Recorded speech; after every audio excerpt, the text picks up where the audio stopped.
ఒకానొకప్పుడు దేవగిరి అనబడేటటువంటి పట్టణంలో సుధర్ముడు అనబడేటటువంటి గొప్ప శివభక్తుడు, త్రికాల సంధ్యావందనం అలవాటైన వాడు, నిరంతరము శివ పార్థివేశార్చనకు అలవాటు పడినటువంటి మనస్సున్నవాడు, భగవంతుని యందు మనస్సు రమించడం చేత తనకిది ఉన్నదని కానీ తనకిది లేదని కానీ ఎన్నడూ భావన చెయ్యనివాడు, తనకి ఒకటి లేకపోవడం కూడా ఈశ్వరానుగ్రహమే అని అనుకోగలిగినటువంటి సంపన్నత కలిగిన హృదయం ఉన్నవాడు.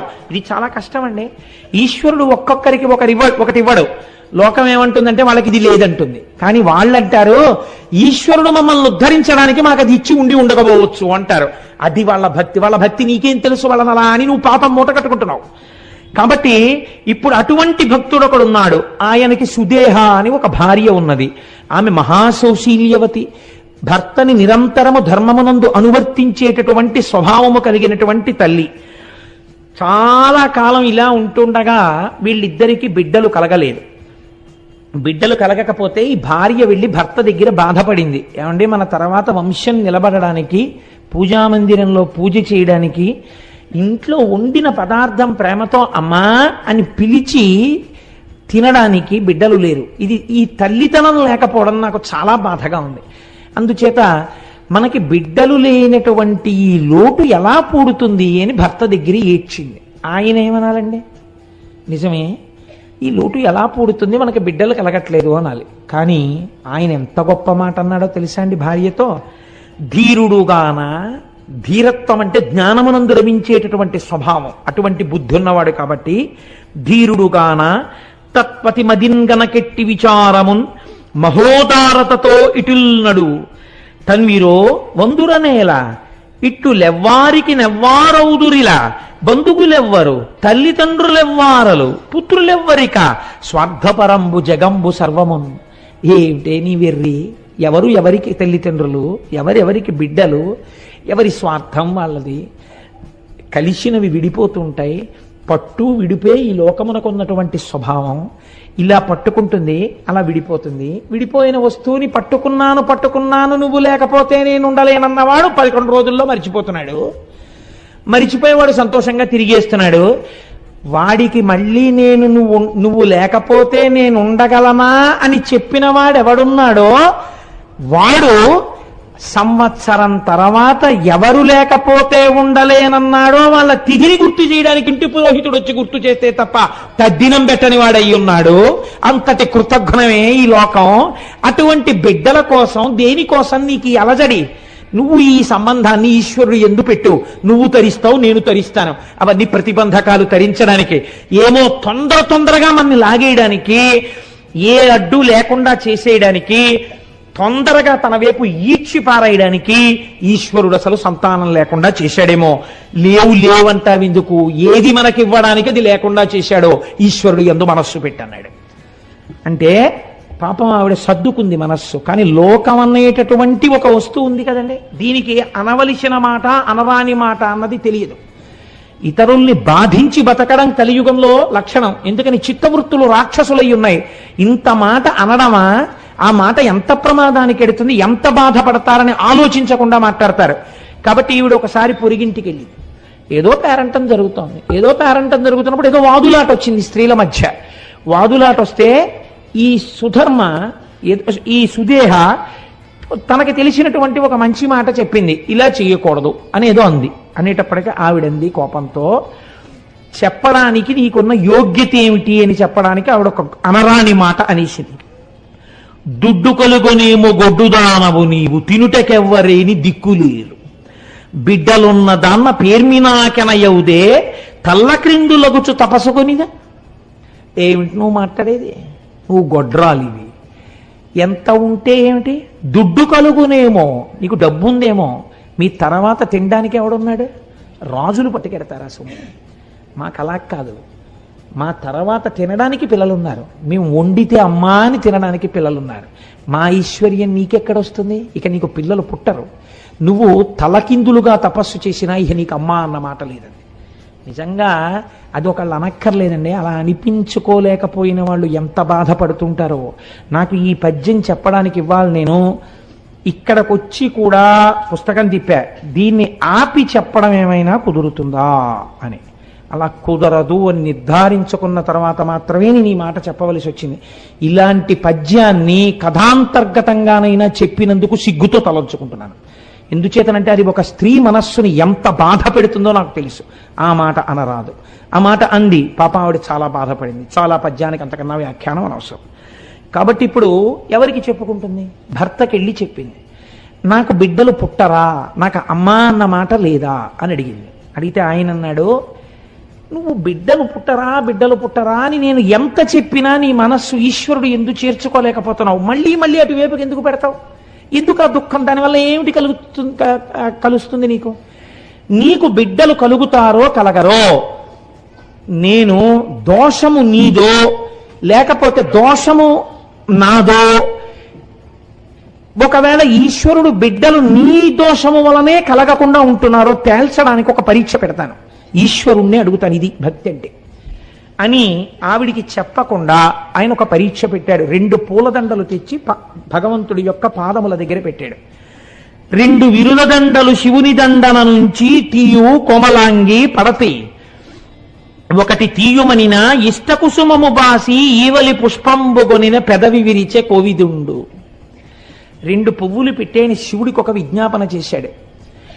ఒకవేళ నా యందు బిడ్డలు పుట్టడానికి దోషముండి ఉంటే, లేదా అంటే మా దంపతుల యందు సంతానము కలగక మా ఇద్దరికి అమ్మా అని ఆవిడ, నాన్న అని నేను అనిపించుకోవడం సాధ్యం కాకపోతే ఈ దండ ముట్టుకుంటుంది. ఒకవేళ మాకు అలా అనిపించుకునే అదృష్టం రాశి పెట్టి ఉంటే ఈవిడ ఆ దండ ముట్టుకుంటుంది అని, ఇది ఈశ్వర నీ సంకల్పాన్ని చెప్పేయాలి. మాకు సంతానాన్ని ఇద్దామనుకుంటున్నావో అనగా మా ఇద్దరికీ కలిపి ఇవ్వననుకుంటున్నావో చెప్పేయి అని 2 దండలు పట్టి, నువ్వు ఇక నన్ను ఎన్నడో నాకు బిడ్డలు కలగరా అని అనరాదు, ఇది ఈశ్వర శాసనం, ముట్టుకో అన్నాడు.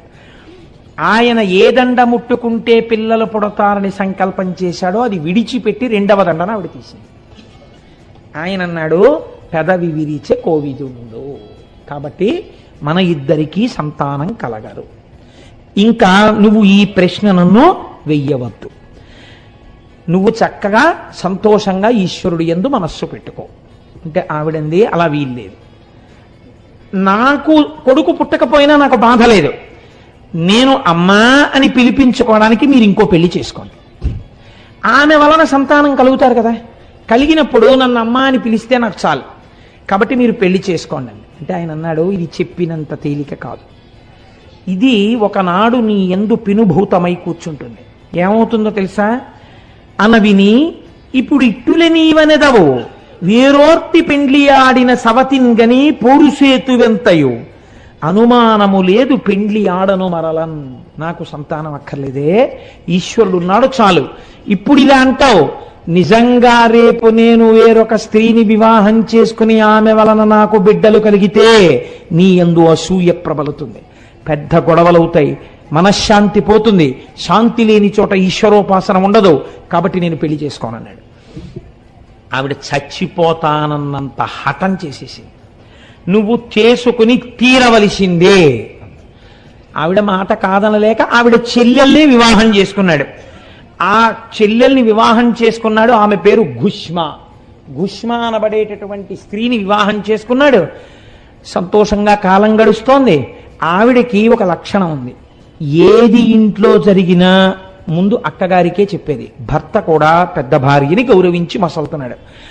ఆవిడ ప్రతిరోజు కూడా 101 పార్థివలింగములకు అర్చన చేసేది. అర్చన చేసి పూజ అయిపోయిన తర్వాత 101 శివలింగాల్ని తీసి ఒక సరోవరంలో కలుపుతూ ఉండేది ఆవిడ. అదొక నుయ్యని మీరు అనుకున్నా పెద్ద దోషం ఏం లేదు, ఒక విశాలమైన సరోవరం కలుపుతూ ఉండేది. ఇలా ఆవిడ 3 సంవత్సరములు 101 శివలింగాల్ని ఆరాధన చేసింది. ఇప్పుడు ఆవిడ చేసిన శివ పూజ వలన ఆయనకి కూడా నాన్న అని పిలిపించుకునే అదృష్టం వచ్చి ఒక చిత్రం జరిగింది. అంటే 101 శివలింగాల్ని 30 రోజులు పూజ చేస్తే 30 రోజులు పూజ చేయడానికి ఒక స్త్రీకి అధికారం ఉండదు, కాబట్టి కొద్ది రోజులు తగ్గితే ఓ దగ్గరగా ఓ 3,000 దగ్గరలో అవుతాయి. 3 ఏళ్లు పూజ చేస్తే ఇంటూ 36. మామూలుగా అయితే 1,09,080 శివలింగాల్ని పూజ చేయాలి. అంటే దగ్గరగా 1,00,000 పూర్తయ్యాయి. పూర్తవగానే ఆవిడ గర్భాన్ని ధరించింది. అంటే అంత పాపం ఇంత అర్చనతో పూర్తయింది, విరిగిపోయింది. ఇప్పుడు ఆవిడ 3 సంవత్సరముల తర్వాత గర్భం ధరించి పండులాంటి మగపిల్లాన్ని కంది. ఇంట్లో అందరూ సంతోషంగా ఉంటున్నారు. ఆ పిల్లవాడితో అమ్మ అని పిలిపించారు సుదేహని. ఆవిడ కూడా చాలా సంతోషంగా ఉంటుంది. ఆ పిల్లవాడు పెద్దవాడు అవుతున్నాడు, ఈయన కొడుకు కూడా పుట్టేశాడని ఇంకా భగవంతుడి యందు మనస్సు పెట్టేసుకున్నాడు. నాకు బిడ్డనిచ్చిన వాడెవడో వాణ్ణి, ఆ బిడ్డని కూడా రక్షిస్తాడు. చాలు, కొడుకు కూడా పుట్టాడు, ఇంకా ఏమిటి, మెల్లిగా మనస్సుని ఈశ్వరుడు యందు చేర్చేయాలని ఈవిడ రోజు 101 శివలింగాల్ని ఆరాధన చేయడం అలాగే చేస్తాం. ఇలా కొన్నాళ్ళు జరిగిపోతే ఆ పిల్లాడికి యుక్త వయస్సు వచ్చేసింది వివాహానికి. వాడికో సంబంధం చూశారు, మంచి ఐశ్వర్యవంతులైన బ్రాహ్మణుల యొక్క సంబంధం కుదిరింది. ఈ పిల్లాన్ని వివాహం చేశారు. మంచి కోడలు ఇంటికి వచ్చింది. ఇక్కడ ఒక చిన్న ఇబ్బంది వచ్చింది.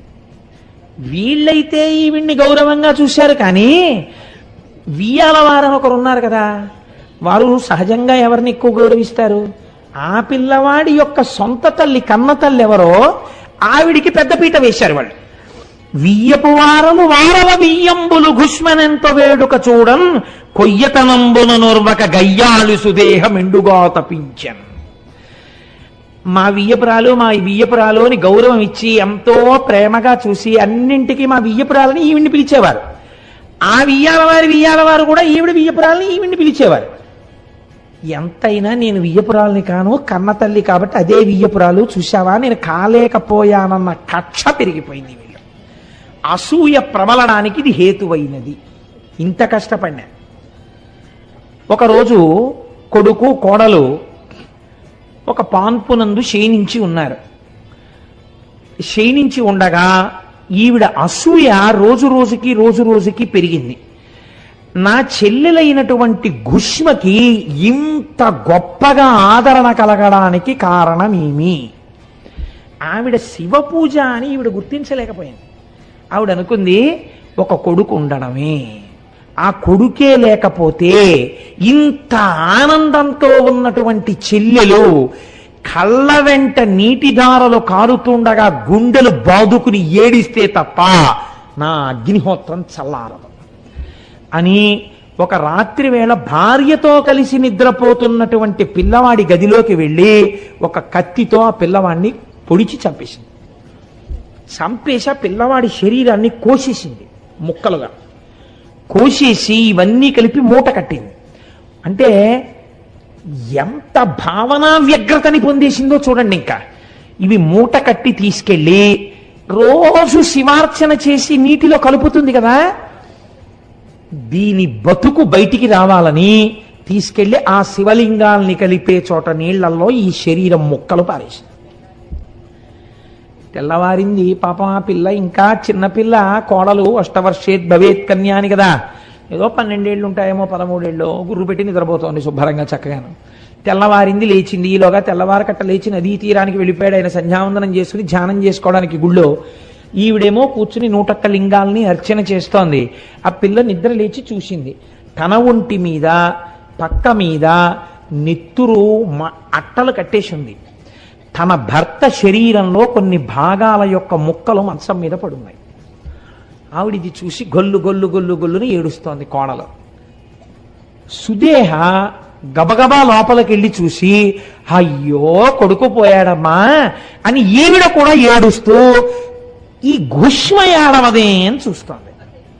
ఈ ఘుష్మ శివార్చన చేస్తోంది. ఆవిడంది, ఎవడా బిడ్డలనిచ్చాడో వాడా బిడ్డకి రక్షకుడు, వాణ్ణి ఆయన రక్షిస్తాడు, వాడు ఎక్కడున్నా రక్షింపబడతాడు. వాణ్ణి కోసినా కాల్చినా చంపినా వాడు బ్రతికి తీరుతాడు. వాడు రక్షిస్తుండగా నేను వీడి పూజ ఎందుకు ఆపాలి? నేను వీణ్ణి నమ్మి ఈ పూజ చేస్తానని 101 శివలింగాలకి పూజ చేసి 101 శివలింగాల్ని, ఆ పార్థివలింగాల్ని తీసి నూతిలో వేద్దామని వెళ్ళింది. నూతిలో వేద్దామని వెళ్ళి శివలింగాల్ని వేసి చూసేటప్పటికి కొడుకు శరీర భాగాలు నీటి మీద తేలుతూ కనపడ్డాయి. చిత్రం ఏమిటో తెలుసా అండి? ఆవిడ ఏమీ అనలేదు. చాలామంది దీన్ని మార్చి రాశారు. మూలంలో అలా లేదు. ఆవిడ మనస్సులో ఏ అక్కసు కలగలేదు. ఒకవేళ ఒక చెట్టు నీళ్లు పోస్తే తాను ఒక మొగ్గ వేసింది, ఆ చెట్టే దాన్ని పువ్వు చేసింది. ఆ చెట్టే మరునాడు ఉదయం తన పాదాల దగ్గరికే ఆ పువ్వుని ఒడిచిపెట్టేసి తొడిమ నుంచి తన కాళ్ళ దగ్గర పడిపోయేటట్టు చేసింది. నా శంకరుడు నా ఇంట పువ్వు పూయించి తన పాదాల దగ్గరే ఇలా తీసుకుని ఉంటే నేను దాన్ని అడగను. ఈశ్వరుడు తీసుకెళ్ళిపోవాలని సంకల్పం చేస్తే నాకు ఆమోదయోగ్యమే అని వెళ్ళిపోతాడు. ఇది శివుడు తట్టుకోలేకపోయాడు. అది విచిత్రం. ఈ భక్తిని శివుడు భరించలేకపోయాడు. భరించలేక అమ్మా అమ్మా అంటూ పిల్లవాడు వచ్చేసాడు. వచ్చేసి వాడు అన్నాడు, ఈవిడ అడగలేదు. వచ్చి అమ్మా నన్ను పెద్దమ్మ చంపేసిందమ్మా, కత్తి పెట్టి పొడిచిందమ్మా, నాకు తెలివి వచ్చేటప్పటికి ఇంకా పొడి చేసింది, నా శరీరాన్ని కోసి తెచ్చి ఇందులో పారేసిందమ్మా, పెద్దమ్మ చంపింది, శివుడు బతికించాడమ్మా నన్ను నీ పూజకి అన్నాడు. ఆవిడంది ముక్కు మీద వేలేసుకుంది. ముక్కు మీద వేలేసుకుని యవనిదయన్ కొడుకేర్పడ అవికల కృపుడతడే సాకు అర్భకు భక్తోత్సవకరుండని పేరొందిన శివుడు మహాకాలమూర్తి సిద్ధం బిందున్. గురే నిన్ను కాపాడినటువంటి వాడే మహాకాలుడు, వాడే తీసుకెళ్ళగలడు, వాడే బ్రతికించగలడు, వాడు నిన్ను రక్షించాడు. ఎక్కుడు మోదము లేక అక్కపైన్ కినుకు కొనక ఆమె కొమరుపై చక్కగా చేయిడ కడుమెచ్చగా ముక్కంటి సామి ఈ తెంచేవడి. కొడుకు మీద చెయ్యేసుకుని అక్క తప్పు నాన్న పెద్దమ్మనలా అనకూడదు, ముక్కంటి స్వామి నిన్ను రక్షించాడు, ఆయన రక్షణ ఉన్నంత కాలం ఎవ్వరూ ఏమీ చేయలేరు.